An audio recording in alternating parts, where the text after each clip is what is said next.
Okay, so let's picture this. Think about, say, the HR manager at your local coffee shop, Okay. and then maybe the HR director over at the community bank, just down the street. Right. Different businesses, same neighborhood. Exactly. They're both probably handling hiring, maybe employee relations, keeping the people side running smoothly. Let's say they have pretty similar experience in HR. Makes sense. Common roles. But here's the real question. Yeah. Are their paychecks, their whole compensation package, salary, maybe bonuses, benefits, are they actually in the same ballpark? That's a great scenario. It really gets right to the heart of what we're diving into today. Pay equity. We're exploring this core idea, basically, that people doing substantially similar work should get similar pay. Regardless of other factors. Regardless of things like gender, race, ethnicity, or other protected characteristics. And it's not just about what feels fair. It's deeply tied into federal law. Right. And we've looked into those key federal regulations, the ones about non-discrimination in pay.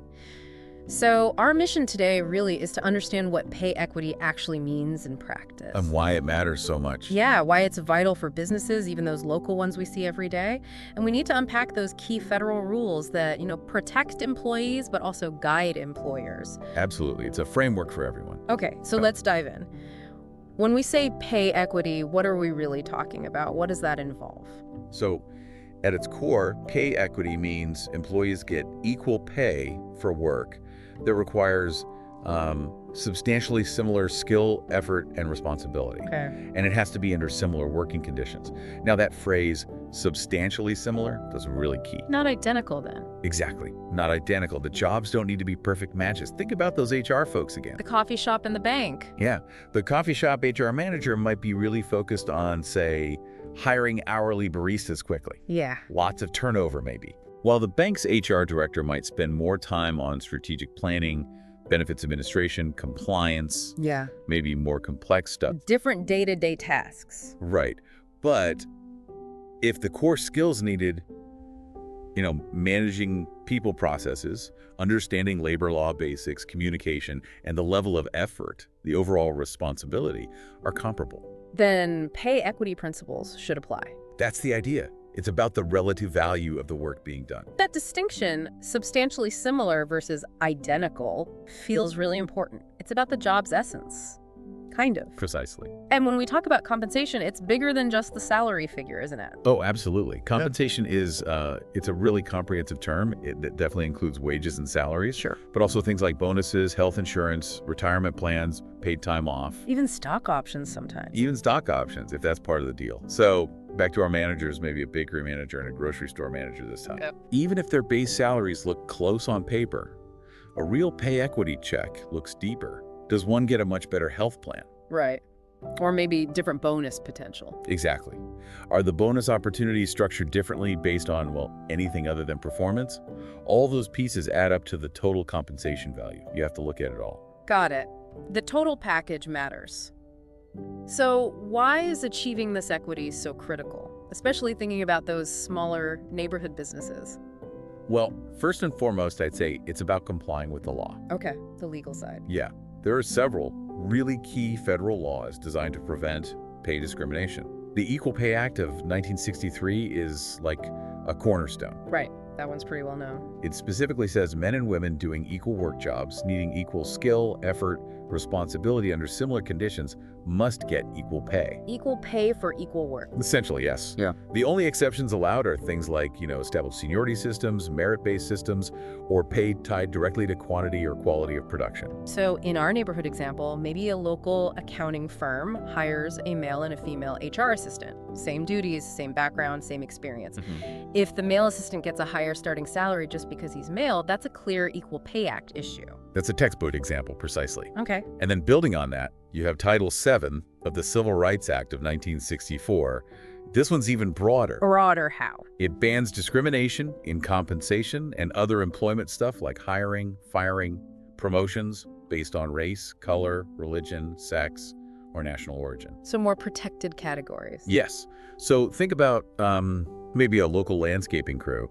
If workers of one ethnic background consistently get paid less per hour for doing the exact same mowing and trimming as workers from another background. That sounds like Title VII territory. It could very well be. And what's interesting, Title VII doesn't have that strict, substantially equal work requirement like the Equal Pay Act.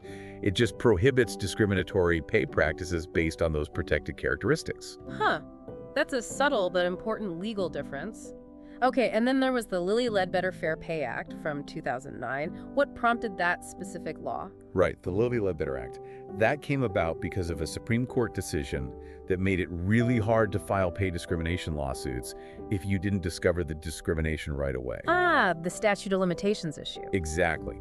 This act basically says the clock resets for filing a claim with each new discriminatory paycheck you receive. Okay, so each unfair check is a new violation. That's the idea. And it's super important because, let's be honest, pay discrimination can be subtle. You might not realize it's happening for months, even years. Yeah, imagine working at a long-standing neighborhood diner. You find out years later you've always been paid less than a colleague who started with you, similar job. Right. The Ledbetter Act gives that person a much better chance to actually seek recourse. It acknowledges that the harm continues with every paycheck. Makes sense. It recognizes the ongoing nature of the problem. Now, you also mentioned Executive Order 11246. How does that one fit in? Okay, so Executive Order 11246 mainly targets federal contractors. Companies doing business with the government. Exactly. It requires them not just to ensure fair pay, but also to take proactive steps, what's called affirmative action, to make sure there's equal opportunity in employment generally, and that includes compensation. So maybe not the tiny corner bakery. Probably not directly. Yeah. But it shows the government's broader commitment to pay equity as a principle, especially for companies it works with. Maybe a slightly larger local manufacturer, one that supplies parts for a government agency, they would be directly covered. Got it. So the legal reasons are pretty compelling, but let's shift gears. Beyond just staying out of legal hot water, why is pay equity just good business sense for, say, our local HR teams and the businesses they support? Well, think about just attracting and keeping good people, especially skilled HR professionals who, frankly, should understand these issues better than anyone. Good point. In today's job market, people talk. Candidates research companies. A local business, maybe that accounting firm again, if it's known for fair and transparent pay. It's going to look more attractive. Absolutely. It gets an edge in recruiting and holding on to top HR talent compared to a competitor down the street with a shaky reputation on pay. You become an employer of choice locally. Right, building that positive reputation right there in the community. And I imagine fair pay directly impacts how people feel about their jobs day to day. Morale, engagement. Oh, hugely. When employees believe they're paid fairly for what they do, for their skills, their contributions, it builds trust. It builds a sense of value. And that leads to higher morale, definitely. Better productivity.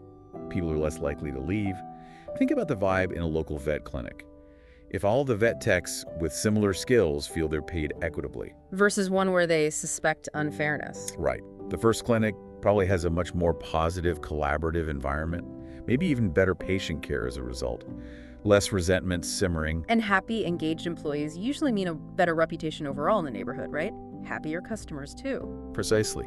That reputation for treating people well, it really strengthens the company's brand locally.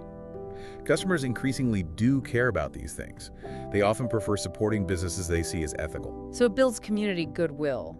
It really does. It strengthens those local ties. Okay, so it's not just an expense implementing pay equity. It can actually drive business success. How does that work? Well, companies that genuinely prioritize pay equity often end up with a more diverse and inclusive workforce. How so? Because when people feel valued, when they see real fair opportunities, you naturally attract talent from a wider range of backgrounds and perspectives. Okay. And that diversity of thought, it fuels innovation. You get better problem solving, smarter decisions. Think about a local marketing agency with a really diverse team. They're likely bringing richer ideas, better strategies for their clients because they understand a broader audience. It makes the business stronger, more resilient. And looking at the flip side, ignoring these pay equity issues, that carries some pretty big risks for local businesses, doesn't it?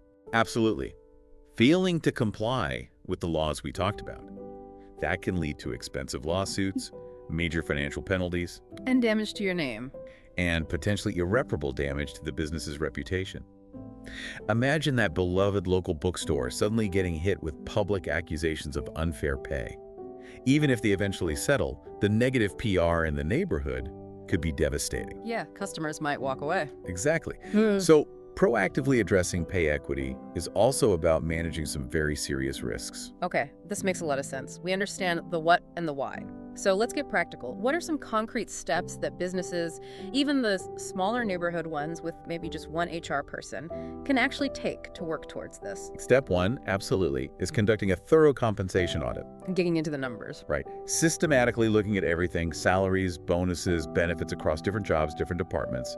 You're specifically looking for patterns, for disparities linked to gender, race, or other protected groups that you can't explain with legitimate factors like experience or performance. So even a small HR team at, say, a local credit union should be doing this. Yeah, definitely. They need to understand their own data to see if there are fairness issues within their own walls across similar roles like tellers or loan officers. Okay, so audit first, find out where you stand, what comes next? Once you have that data, the next logical step is to create more transparent pay structures. Meaning Things like developing clear salary ranges or bands for different job levels or roles, making the criteria for promotions and raises clear and objective, and importantly, communicating this to employees.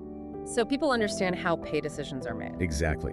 A local nonprofit, for instance, might publish its salary bands for different job classifications. That transparency builds a lot of trust. That makes sense. What about the people actually making the pay decisions? The managers, the HR folks themselves? Crucial point. Education and training for them are absolutely essential. Training on what specifically? On things like unconscious bias, we all have biases. We need to recognize them. Training on the specifics of pay equity laws, and on how to conduct performance evaluations and make compensation decisions inclusively and fairly. Maybe the local chamber of commerce could help there, offer workshops. That's a great idea. Workshops specifically for neighborhood small business owners and managers, helping them spot and address potential bias in how they pay people, equipping them with tools. Okay, so audit, transparency, training. What else? Fostering open communication about the company's commitment is key. Just saying, we believe in fair pay. More than that, sharing the company's philosophy on compensation.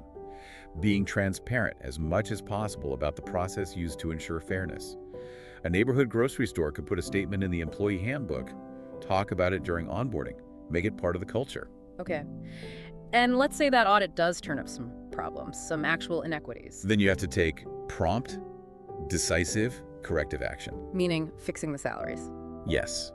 If you find pay gaps that aren't justified by legitimate business reasons, you need to fix them, adjust salaries, maybe bonuses, and critically, document everything: why the gap existed, what steps you took to fix it, the reasoning. So if our local accounting firm finds two HR generalists, similar background, similar work, but different pay based on, say, race. They need to act quickly to bring the lower paid person's salary up and document that process thoroughly. No delays. Right, and it sounds like this isn't something you just do once and forget about. Oh, absolutely not. Yeah. Achieving pay equity and maintaining it is definitely an ongoing process. It's not a one-and-done project. So regular check-ins. Yes. Businesses need to monitor their pay practices regularly, review the data periodically, maybe annually, maybe more often if things change fast, to catch any new disparities that might creep in as people get hired, promoted, or leave. Like that neighborhood tech startup you mentioned, as they grow fast. Exactly. They might need to make reviewing compensation data a quarterly thing on their leadership agenda just to make sure fairness keeps pace with their growth. Make adjustments as needed. Okay, so bringing this all together then, it seems really clear that pay equity isn't just, about being nice or fair, though that's huge. It is, but it's more. It's also a legal requirement. And it sounds like a genuinely smart business strategy, something that benefits everyone, even the HR teams in our smallest local businesses. Absolutely. It really boils down to creating workplaces where every employee, including the HR folks managing these systems, feels truly valued and is compensated equitably for what they bring. And that ultimately strengthens individuals, the businesses themselves, and the whole community fabric. That leads to a really interesting thought to leave everyone with. Consider this. If we actually manage to achieve real pay equity within our own neighborhoods, among our local HR professionals across all the different local jobs, what kind of ripple effect could that have? Broader impact. Yeah. What could it mean for the economic health, the overall well-being of our communities? What if these principles of equal pay for substantially similar work became just fundamental to how we value all kinds of work right here where we live and interact every day? It's a powerful question. It pushes us to think about the much bigger picture, doesn't it? Beyond just individual company policies. Definitely something to chew on. So if this deep dive got you thinking, we really encourage you. Consider how these pay equity principles might play out in your own workplace, or even just in your community interactions. Yeah, maybe look into local resources or initiatives that are working on fair pay issues in your area. It's definitely a conversation worth having and worth continuing. Thank you, viewers, for watching. If you found this video helpful, don't forget to hit that like button and share it with your colleagues. And if you haven't already, make sure to subscribe to the channel by clicking that subscribe button below, so you never miss out on valuable insights. I'm Brian Edmonds, signing off. See you in the next one.